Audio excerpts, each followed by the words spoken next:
Hi! Today we are going to be making another set of dainty rings, but in a slightly different way. I'm using 18 centimeters of bare brass wire and then using a pen to bend it in half and then twisting it.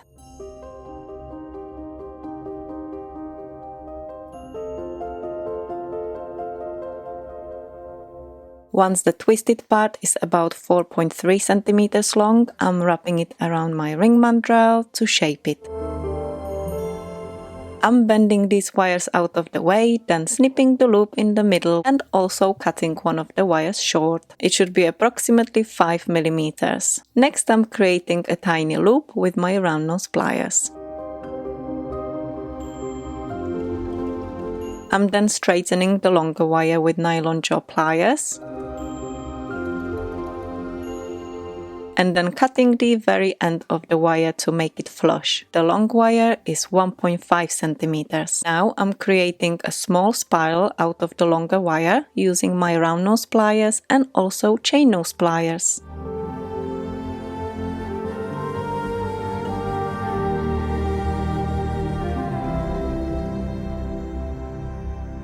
When the spiral gets close to the twisted wire, I'm bending the wire sideways a bit. It's easier to finish the spiral that way.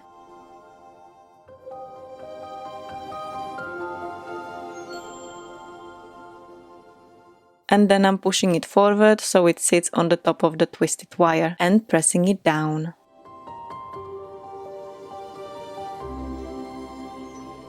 And that's one side of the ring almost finished. I'm repeating the same process on the other side. It's important to remember that the top wires will be the spirals and the bottom wires will be made into the small loops. As you can see, the spirals and the loops have been made the opposite way, but that's okay, it really doesn't matter. As long as they are all the same size, it's fine. Next we need a chain. I have this absolutely gorgeous gold-plated 1.5mm by 2mm chain. For this ring I'm using 2 centimeters, then I'm opening the loop and adding the chain onto it.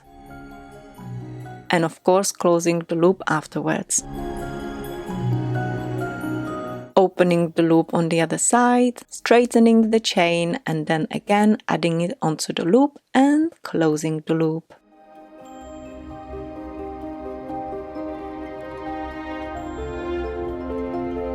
This is what the ring looks like now before adding any of the charms.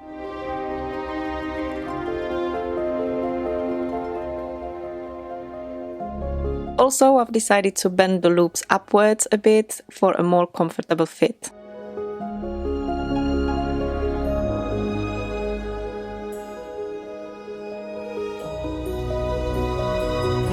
Then I made a jump ring. Here I'm just pressing it down a bit with my chain nose pliers. I'm opening it sideways, as always, finding the center of the chain, and now I'm going to attempt to feed it through the link of the chain. Oops! Let's try again. That's more like it. Picking it up with my chain nose pliers, and now I can hold it with my fingers securely. And I'm attaching this teeny tiny little disc which I previously engraved with my laser machine and adding it onto the jump ring. Again carefully grabbing the jump ring with my pliers and then holding bent nose pliers in my other hand, I'm closing this little bugger and then pressing the joint of the jump ring slightly to make sure it's nice and smooth. And this is the first ring finished.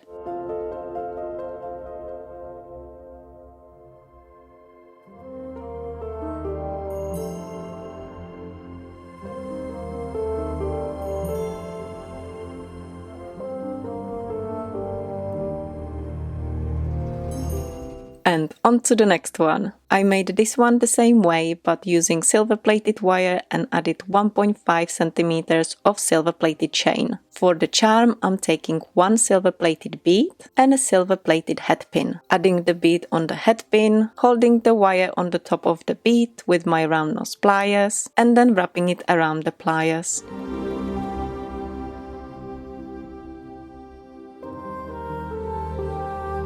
Snipping the excess wire off and we have a nice little charm. I can now open the loop on the charm and add it onto the chain again. Second ring done. and this one is fun. No, really, it looks great.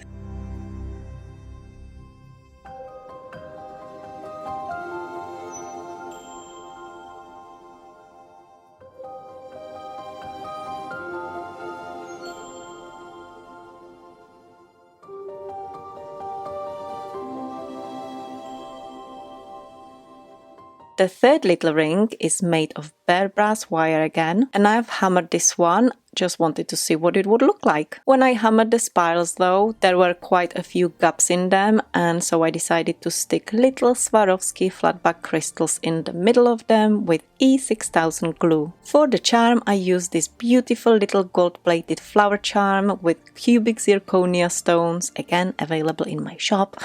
And it looks gorgeous, so sparkly and yet so delicate. Love it. Which one of these rings do you like the most? Mine is probably the silver one with the little ball. It really is fun to wear. And no, they are not the most practical rings out there. I certainly wouldn't wear them while gardening. Not that I do any. But for something like a night out, perfect. I mean, I don't really do nights out either. I guess I'll never wear them. Of course I will. I hope you've enjoyed this video and found it helpful. If you did, then give it a like and consider subscribing to my channel for more videos on easy jewellery making and other fun projects. Have a lovely day and I will see you next week. Bye!